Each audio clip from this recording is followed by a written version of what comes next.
दावे के साथ मैं इस चुनाव से यहीं जो है पीछे हट जाऊंगा। आप किसी भी फ्लैट में चले जाइए, 90% लोग आपको बोलेंगे हमारा बिल किसी का 50,000 है, किसी का 1 लाख है, किसी का 2 लाख है, किसी का 3 लाख है। आज सड़कें टूटी हुई हैं तो कई सालों से टूटी हुई हैं। सीवर लाइन है नहीं, अगर है भी है तो वो सीवर ओवरफ्लो करता रहता है। पानी जो है गंगा जो जल होना चाहिए वो गंगा जल है नहीं। मोहल्ला क्लिनिक की स्थिति ऐसी है कि वहाँ पर जानवर बैठना पसंद ना करें, इंसान की तो बात ही अलग है।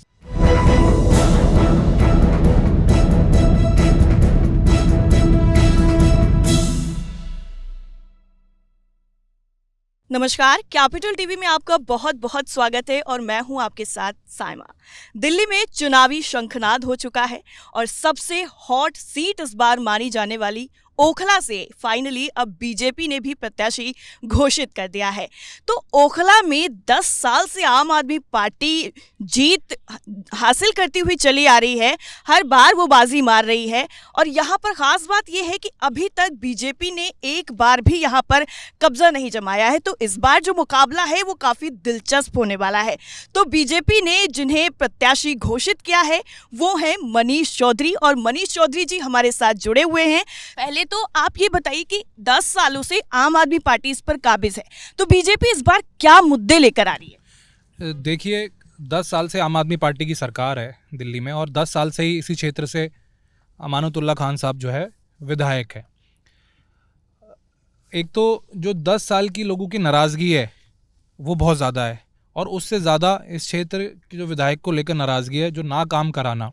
आज सड़कें टूटी हुई हैं तो कई सालों से टूटी हुई हैं।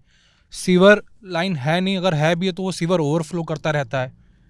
पानी जो है गंगा जो जल होना चाहिए वो गंगा जल है नहीं, और अगर समरसीबल का पानी लोग पी रहे हैं तो उसका टीडीएस बहुत ज़्यादा है।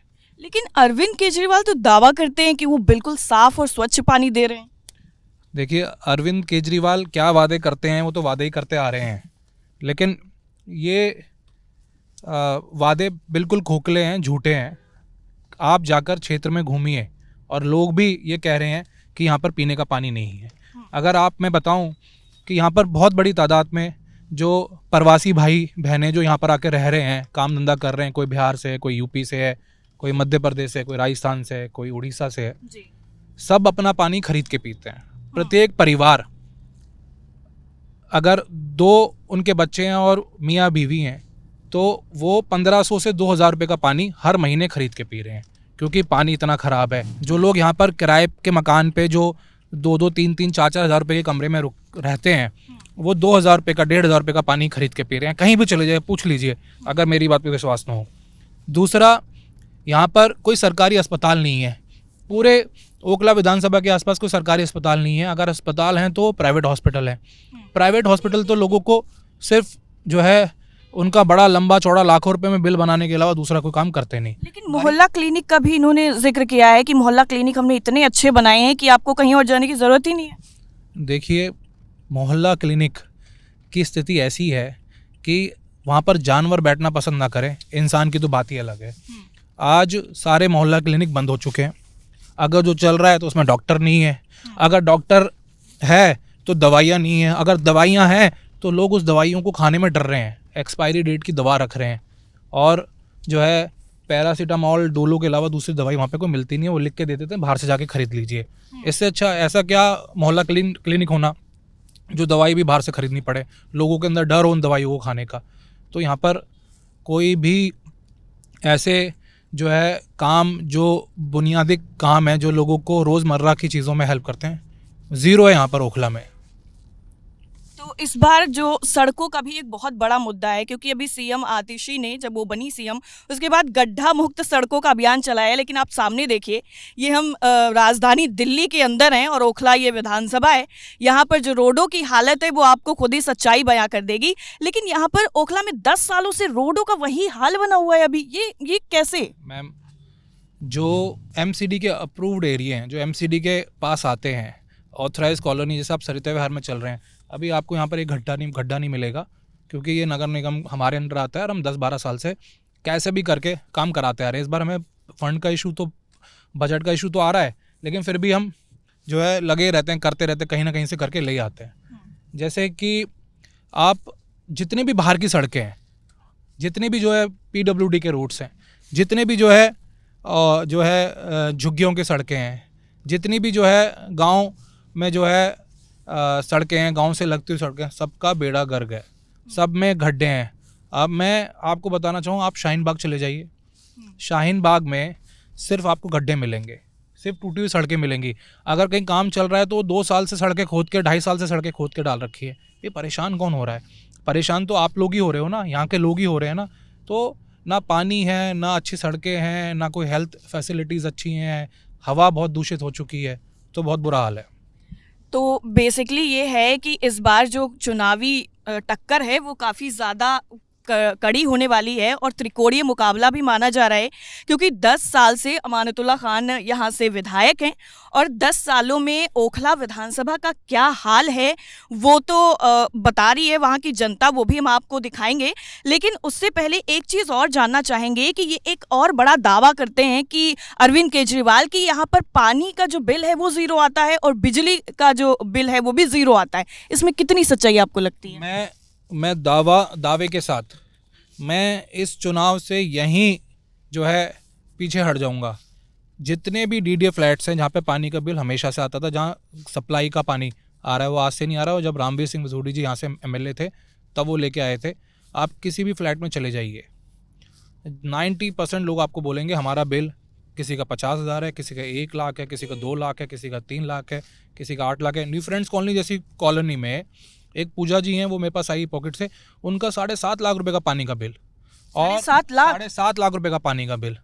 और एक बड़ी हैरान करने वाली बात और है कि हर जल बोर्ड ऑफिस में एक जो है दलाल बैठा हुआ है, जो जाता है और वो सीधा जो है पेशकश करता है कि मैं इसको आधे रेट में करा दूंगा, और उसमें से आधे रेट में से अगर 8 लाख रुपए का बिल है, अगर 4 लाख रुपए में कराता है तो उसमें से वो 1.5 लाख रुपए पेमेंट अंडर टेबल लेता है, 2.5 लाख रुपए की वो जो है बिल की पर्ची देता है। बहुत बड़ी बात कह रहे हैं। मैं चैलेंज कर रहा हूँ, और अगर मैं झूठ बोल रहा हूँ तो यहाँ से जो विधायक हैं वो डाले मेरे ऊपर मानहानि का मुकदमा, मैं लोगों को लेके आऊँगा सामने बिल के साथ। बहुत बुरी स्थिति है, और ये तो खुद अरविंद केजरीवाल जी ने जो है मंच से बोला है कि सबके बिल ज़ीरो होंगे आने के बाद।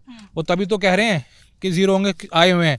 और भैया 10 साल से आप ही की सरकार है, आप तो कहते थे कि पानी मुफ्त देंगे हम आपको, पानी अच्छा देंगे हम आपको, और आज पानी की स्थिति देखी है कि केजरीवाल खुद कह रहे हैं कि बिल लाखों की उसमें आ रहे हैं और हम माफ़ करेंगे चुनाव के बाद। तो भाई आप चुनाव के बाद क्यों माफ़ करोगे?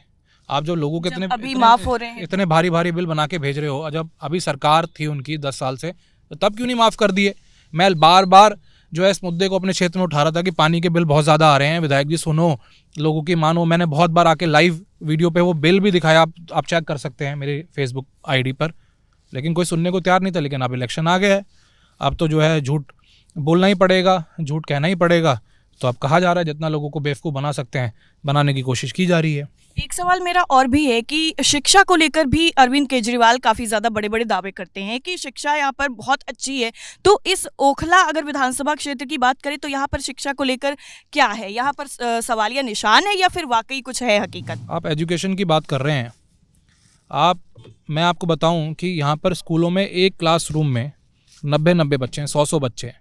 आप बताइए कि हमारे भी बच्चे हैं, आप एक क्लास में 90 100 बच्चों में अपने बच्चों को पढ़ाना चाहेंगे?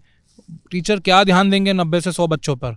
कायदे की बात है 45 से ऊपर बच्चे किसी क्लास में नहीं होने चाहिए, तभी बच्चों के ऊपर टीचर जो है ध्यान दे सकते हैं। आज जो है प्रिंसिपल्स नहीं है, अगर प्रिंसिपल है तो वाइस प्रिंसिपल नहीं है, और टीचर्स की कमी है। क्लासरूम सिर्फ जो है ढांचा बना के तैयार कर दिया, कोई जो है ऐसी फैसिलिटीज़ नहीं है जो होनी चाहिए। और इस बार क्या लगता है कि जनता इन बनाया गया कोई नया स्कूल नहीं बनाया गया।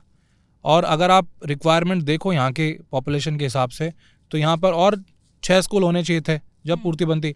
और मैं एक और बात करना चाहता हूँ आम आदमी पार्टी दिल्ली की सरकार से, अरविंद केजरीवाल जी से, आतिशी जी से, कि अगर बच्चा 12वीं पास कर ले तो कॉलेज में कहाँ पढ़ने जाएगा? वो बड़े बड़े महंगे कॉलेजों में नोएडा में लेके वो अफोर्ड कर सकता है कि इतने महंगे कॉलेज में वो जाके करे? आज यहाँ पर दिल्ली यूनिवर्सिटी के कॉलेज वो तभी के बने हुए हैं, या अब जो है केंद्र सरकार की तरफ से कुछ कॉलेज बनवाए जा रहे हैं, काम चल रहा है। मैं खुद जो है दिल्ली यूनिवर्सिटी का चुनाव जीता हूँ। आप मुझे बताइए कि लाखों बच्चे दिल्ली से 12वीं पास करते हैं, उन बच्चों को जो है भटकना पड़ता है, ठोकरें खानी पड़ती हैं, लेकिन उनके लिए कॉलेज नाम की चीज़ें अब तक नहीं बनाई गई है। दिल्ली यूनिवर्सिटी का कॉलेज होगा, अच्छी पढ़ाई होगी, अच्छी एजुकेशन होगी, उनको भी लगेगा, उनको भी गर्व होगा कि हम डीयू में पढ़ रहे हैं, और उनकी फ़ीस भी डीयू की कम होगी, तो वो जो मध्यम परिवार, गरीब परिवार, उसको जो है दे सकता है, उसको अफोर्ड कर सकता है। एक सवाल मेरा आखिरी में आपसे है कि इस बार क्या लगता है, इतने दिनों का जो सूखा है वो आप भर पाएंगे? आपके थ्रू बीजेपी को एक बड़ी जीत ओखला विधानसभा में मिलने वाली है। देखिए, मुझे लगता है कि बहुत समय बाद जो है कोई एक ऐसा ज़मीनी, पहले भी रहे हैं लेकिन ज़मीनी कार्यकर्ताओं को दिया है, युवा को दिया है टिकट, तो युवा का होने के नाते जो है एडवांटेज तो मिलेगा। और आम आदमी पार्टी से नाराज़गी लोगों में बहुत ज़्यादा है। लोग बदलाव भी कहीं ना कहीं चाहते हैं। बिल्कुल लोग बदलाव चाहते हैं, और ये बदलाव होके रहेगा। और मैं आपके चैनल के, आपके टीवी के माध्यम से कहना चाहता हूँ, अगर मुझे यहाँ से विधायक बना के जो है लोग भेजते हैं, तो मैं आपसे ये दावे के साथ कह रहा हूँ, शर्त लगा के कह रहा हूँ कि लोग ये कहेंगे कि हमने पहली बार किसी ऐसे व्यक्ति को जो है चुना है। और मैं आपसे ये कह रहा हूँ कि मैं 5 वार्ड हैं ओखला विधानसभा में, 5 वार्डों में जो है जिस तरीके से जो काम कोई नहीं करा पाया, और मैं अपने एरिया में मैं काम कराने के लिए फेमस हूँ, मैं काम कराता हूँ, मैं डेवलपमेंट पे विश्वास करता हूँ। आप आए हैं, आप जो है मेरे साथ घूमेंगे, अभी हम सरतेवा जनता फ्लैट में, आप देखेंगे कि साफ़ सफाई और कितनी अच्छी सड़कें हैं। जो मेरे अंदर है मैंने बहुत अच्छे से किया है, और मुझे काम की नॉलेज है। मैं आऊँगा तो मैं ओखला की तस्वीर बदलूँगा। मैं ओखला में जो है ये जो बिजली के मीटर नहीं लग पा रहे, लोगों के पैसे दे के मीटर लग पाते हैं, पानी नहीं है, सड़कें नहीं है, सीवर नहीं है, हॉस्पिटल नहीं है, अच्छे स्कूल कॉलेज नहीं है, मैं आपसे वादा कर रहा हूँ कि मैं बनवा के दूंगा। पेंशन बंद हो गई है, राशन कार्ड नहीं बन रहे हैं, तो ऐसे बहुत सारे काम हैं जिसको हम करा के देंगे। बहुत बहुत धन्यवाद मनीष जी आपका। तो मनीष चौधरी जी ओखला विधानसभा से बीजेपी के प्रत्याशी हमारे साथ जुड़े हुए थे। उन्होंने कई ऐसे मुद्दे उठाए हैं जो इस बार आम आदमी पार्टी के लिए मुसीबत कहीं ना कहीं जरूर बनने वाले हैं। मैं साइमा, कैपिटल टीवी, कैमरामैन भोला के साथ, नमस्कार।